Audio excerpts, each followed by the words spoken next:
Aleluya.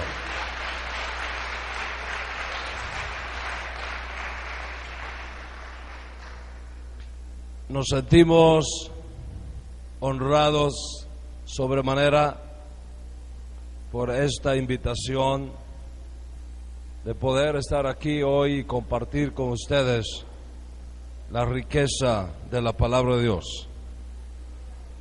Quiero agradecer a toda la comunidad, al pastor Alejandro, que está aquí también, la confianza que han depositado en nosotros para compartir la palabra. Ese es un acto de fe, porque usted no sabe lo que yo voy a decir.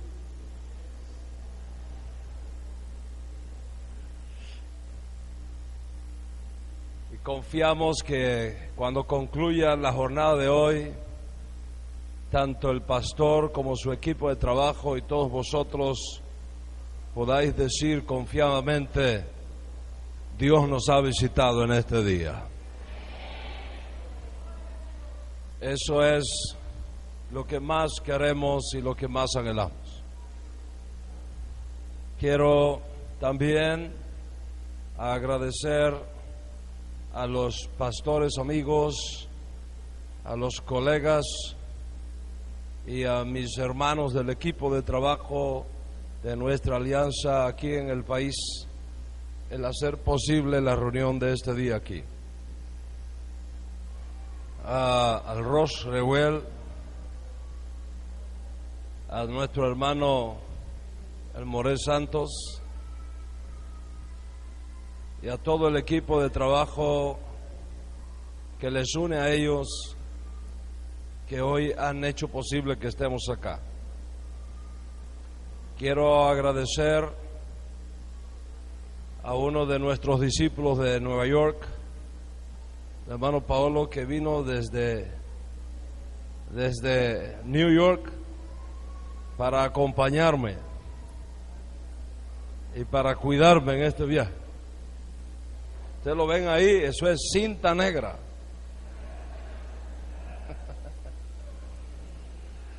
Ese hombre vuela por encima de mí. Gracias, Paolo, por estar aquí y acompañarme en este viaje. Bendito sea el eterno Dios de Israel. Bendito sea su nombre. Bendito es Él que dice y hace. Bendito es Él que promete y cumple. Bendito sea su nombre por los siglos de los siglos. Aleluya. Como habrán escuchado por el anuncio de la radio y otros medios de información, la conferencia que vamos a compartir con ustedes lleva por título Los dos olivos. En algunas ocasiones dijeron los tres olivos, como ahí, ¿no? Entonces, ¿son dos o son tres?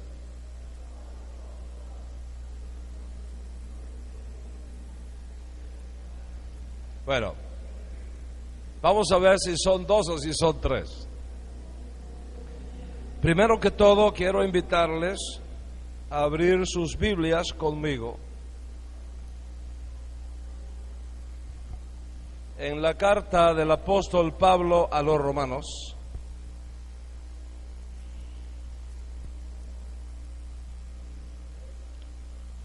Y vamos a buscar en el capítulo 11 de esta carta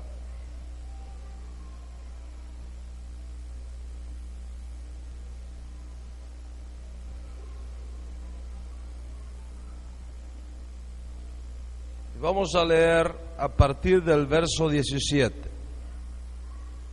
Romanos capítulo 11 a partir del verso 17. En esta versión que tengo aquí, leemos de la siguiente manera: Pues si algunas de las ramas fueron desgajadas y tú, siendo olivo silvestre, y ahí tenemos el primer olivo. Entonces miren acá, vamos a imaginar que este es el olivo silvestre. No se parece en nada a un olivo de verdad, pero nos lo va a representar muy bien.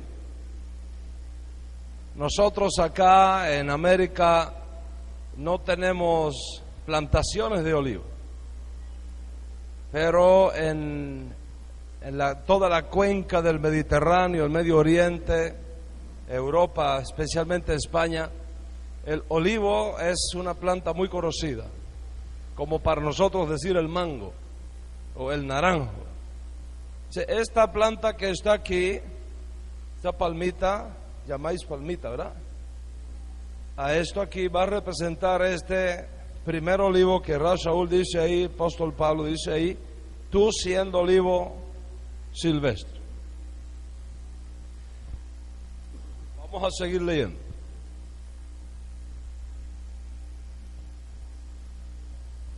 Si tú siendo olivo silvestre has sido injertado entre ellas y has sido hecho participante de la raíz y de la rica savia del olivo, y ahora tenemos otro olivo aquí. Vamos a seguir leyendo. No te jactes contra las ramas, y si te jactas, sabe que no sustentas tú a la raíz, sino la raíz a ti. Pero levantarás una objeción. Las ramas fueron desgajadas para que yo fuese injertado. Bien, por su incredulidad fueron desgajadas, pero tú por la fe obediente,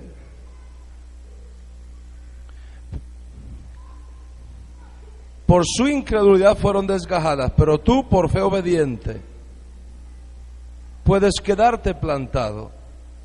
No te enorgullezcas, sino teme. Porque si Dios no perdonó a las ramas naturales, a ti tampoco te perdonará. Mira pues la bondad y la severidad de Dios. La severidad ciertamente para con los que cayeron, pero bondad contigo si permaneces en esa bondad. De otra manera tú también serás cortado. Y aun ellos, si no permanecieren en incredulidad, serán injertados, pues poderoso es Dios para volverlos a injertar. Porque si tú fuiste cortado del que por naturaleza es olivo silvestre, y contra naturaleza fuiste injertado en el buen olivo, cuánto más estos que son las ramas naturales serán injertados en su propio olivo.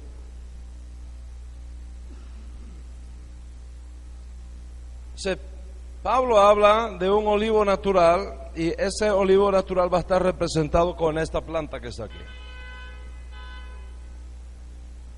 Tenemos entonces un olivo silvestre representado aquí y un olivo natural representado acá. ¿Cuántos están conmigo hasta aquí? Mover un poquito el ventilador.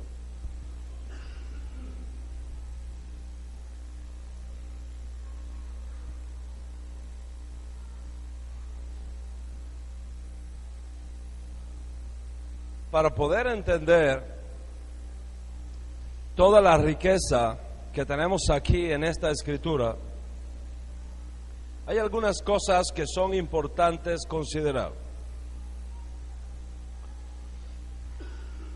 Primero, ¿cómo fue que se formó la congregación en Roma? Hay muchas teorías. Una teoría dice que fue el apóstol Pedro quien estableció esta iglesia en Roma. Otra teoría dice que fue el apóstol Pablo quien estableció la iglesia en Roma. Hay diferentes teorías. A la verdad, no se puede determinar con certeza cómo fue que se formó la iglesia en Roma, a la cual Pablo escribe esta carta. La teoría más acertada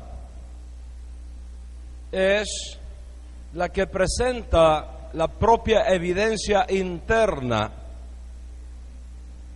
del Nuevo Testamento.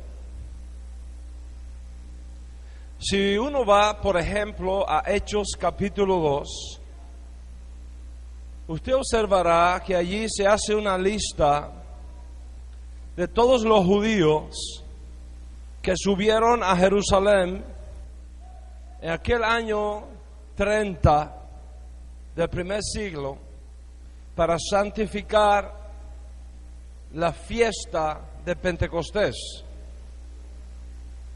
la fiesta de Shavuot en hebreo, la fiesta de las semanas. Y la costumbre establecida por los mandamientos de la Escritura establecen que hay 3 fiestas bíblicas que solamente se pueden santificar en Jerusalén.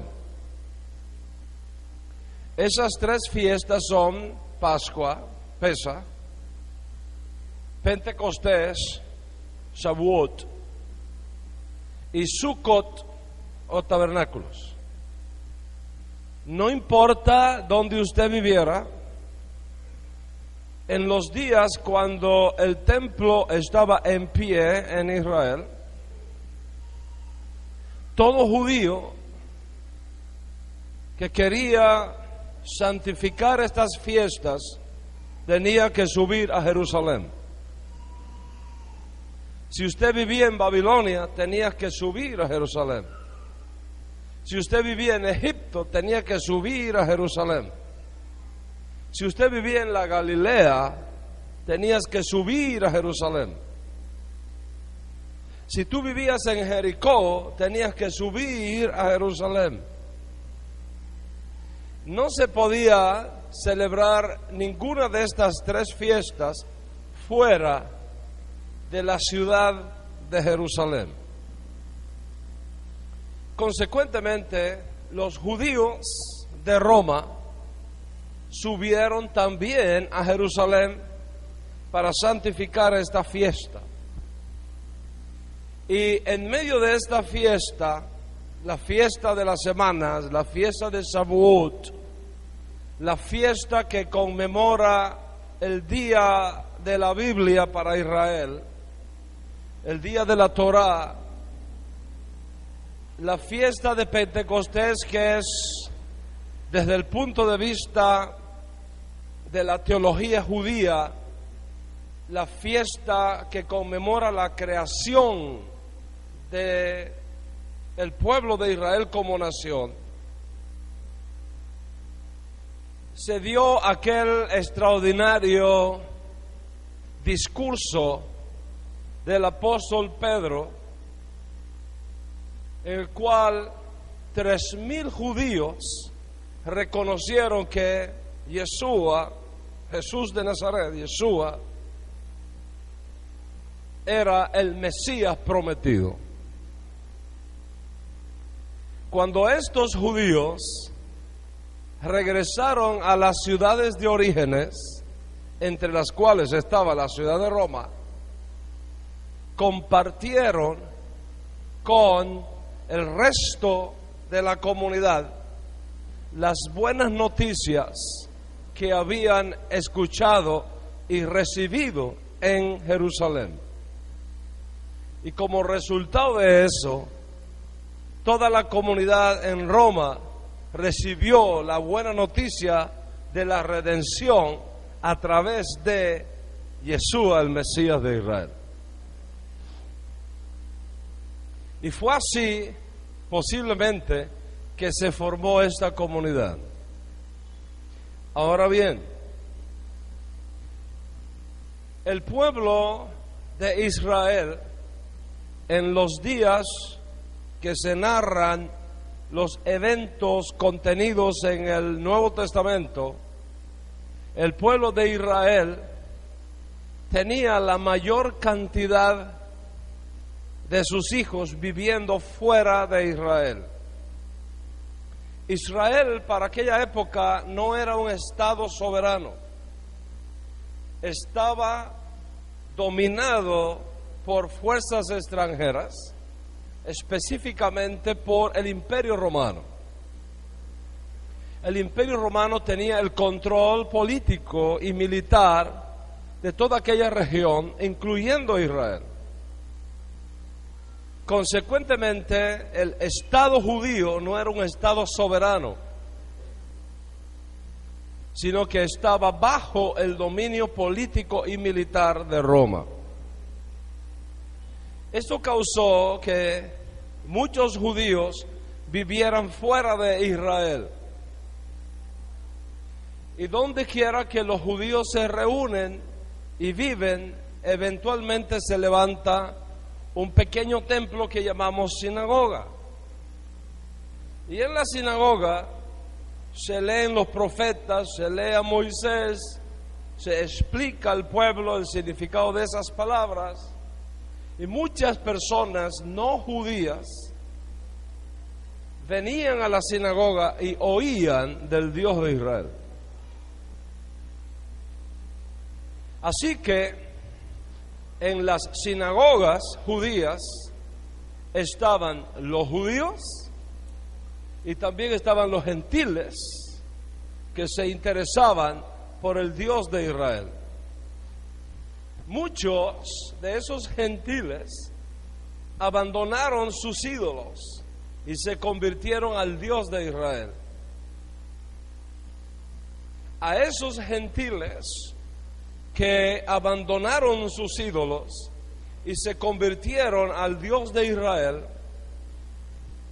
el Nuevo Testamento llama temerosos de Dios.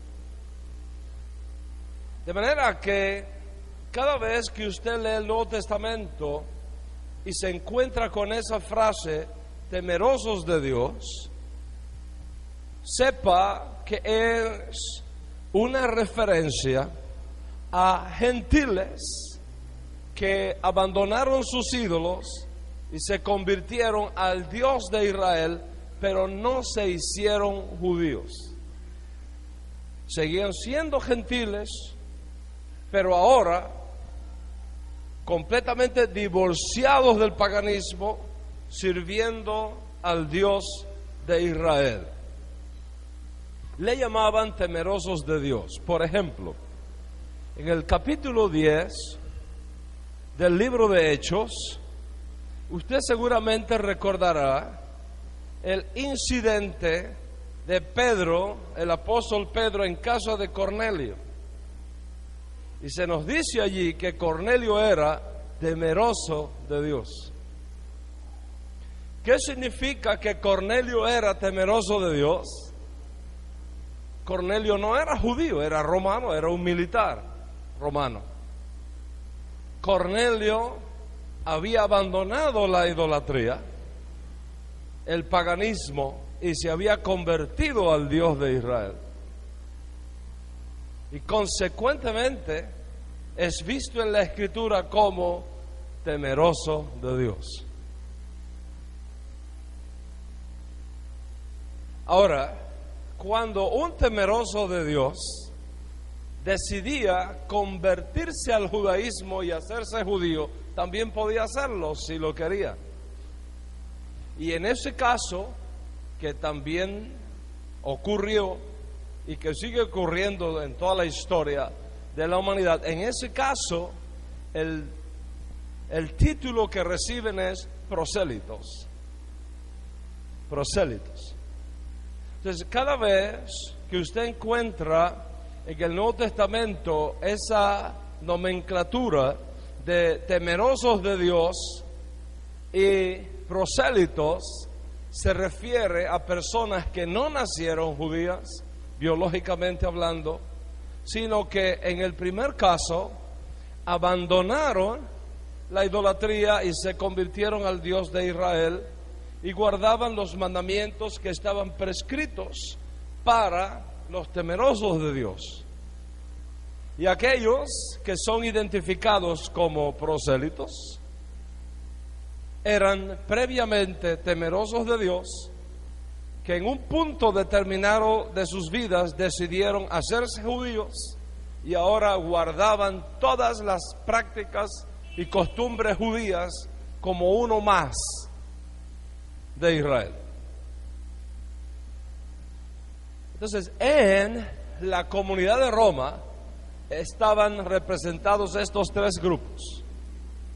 Había judíos biológicos, había temerosos de Dios y había prosélitos. Los tres grupos estaban ahí presentes. Debido a las limitaciones de tiempo que tenemos para esta conferencia, y no quiero que ustedes lleguen demasiado tarde a sus casas hoy, no voy a mencionar una serie de factores de carácter teológico y legal que se da en todo este proceso, pero eventualmente con esta información que les estoy dando, ustedes mismos cuando lean el Nuevo Testamento podrán darse cuenta, esto se refiere a estos, esto se refiere a estos, y podrá ubicar mejor lo que yo estoy compartiéndoles en esta tarde. ¿Cuántos están conmigo hasta aquí? Entonces, ¿quién es un temeroso de Dios?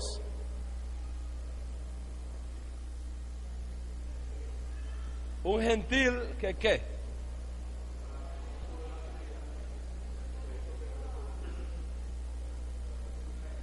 Y un prosélito. ¿Quién es un prosélito?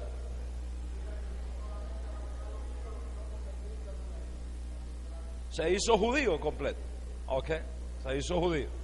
Las dos cosas. ¿Ok? ¿Cuál es la diferencia principal entre un temeroso de Dios y un prosélito? La diferencia está aquí.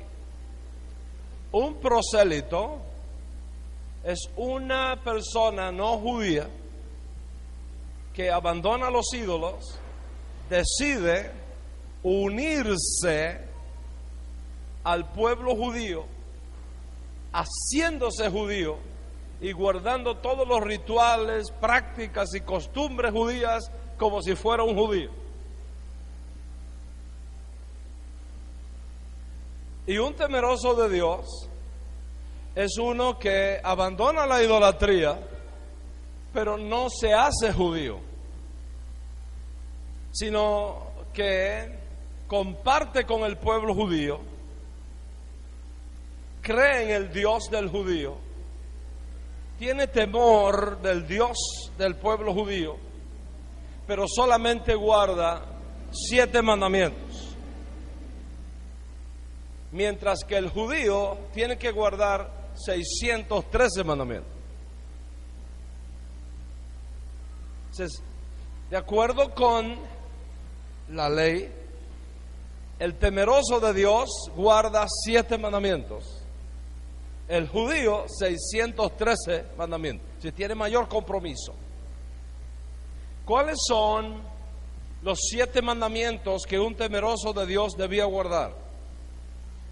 Número 1, no idolatría. Número 2, no blasfemia.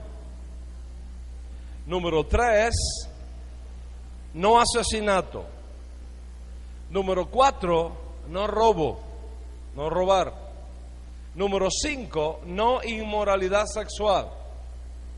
Número 6, no comer cosas prohibidas. Y número 7, establecer cortes de justicia para la paz y la justicia social. Esos son los 7 mandamientos básicos